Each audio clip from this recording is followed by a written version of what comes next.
একাধিক ইউনিভার্সিটি থেকে offer letter ও JW202 পেলে ভিসা পেতে কোনো অসুবিধা হবে কিনা আজকে এই ভিডিওর মাধ্যমে এই বিষয়টা নিয়ে আলোচনা করব। আমরা অনেকে চায়নাতে উচ্চশিক্ষার জন্য অলরেডি বিভিন্ন ইউনিভার্সিটি থেকে অফার লেটার পেয়েছি, JW ইস্যু হয়েছে আমাদের নামে। আমরা এখন ভিসা করাতে যাব। যে প্রবলেমটা হয় এখন যেটা হচ্ছে যে আমাদের অনেক স্টুডেন্টে বিভিন্ন সময় বিভিন্ন ইউনিভার্সিটিতে বিভিন্ন প্রভিন্সের ইউনিভার্সিটিগুলোতে অ্যাপ্লাই করে থাকে, যার জন্য প্রভিন্স অনুসারে তাদের একাধিক অফার লেটার ইস্যু হয়, একাধিক JW20 ইস্যু হয়।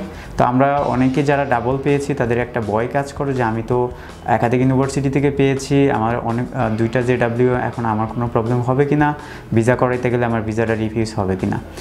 এক কথায় যদি বলি, আসলে এটা নিয়ে কোনো সমস্যা নেই, কোনো ইস্যুই হবে না। আপনি যে ইউনিভার্সিটিতে যাচ্ছেন, যে প্রভিন্সে যাচ্ছেন, সেই প্রভিন্সের JW0202 এবং আপনার অফার লেটার, এই দুইটা আপনি দিয়ে অ্যাম্বাসিতে অ্যাপ্লাই করবেন এবং এই দুইটাই সাথে করে ক্যারি করে আপনি অ্যাম্বাসিতে যাবেন এবং তাদেরকে এটাই শো করবেন, তাহলেই হয়ে যাচ্ছে, কোনো ঝামেলা নেই। এই বিষয়টা একেবারেই ভয় পাওয়ার কিছু কারণ নেই, কারণ আমরা নিজেরাও এই কাজটা করতেছি। একাধিক ইউনিভার্সিটিতে আমরা বিভিন্ন স্টুডেন্টদের অ্যাপ্লাই করেছি, যাদের বিভিন্ন একই সময়ে বিভিন্ন ইউনিভার্সিটি থেকে তারা অ্যাকসেপ্ট হয়েছে, তাদের নামে অফার লেটার ইস্যু হয়েছে, তাদের JW20 এসেছে। এতে করে যে সুযোগটা রয়েছে সেটা আপনি যে অফার লেটারগুলো পেয়েছেন, JWগুলো পেয়েছেন, আপনার যেটা পছন্দ সেইখান থেকে আপনি সেটা সিলেক্ট করতে পারতেছেন।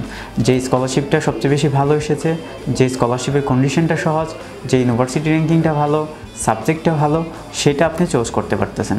তো এটা আমরাও করে থাকি, আমাদের স্টুডেন্টদেরকেও আমরা একাধিক ইউনিভার্সিটিতে অ্যাপ্লাই করে দিই, যাতে করে তাদের যদি একাধিক অফার লেটার আসে তাদের পছন্দ মতো করে যেন তারা চায়নাতে উচ্চশিক্ষার জন্য যেতে পারে।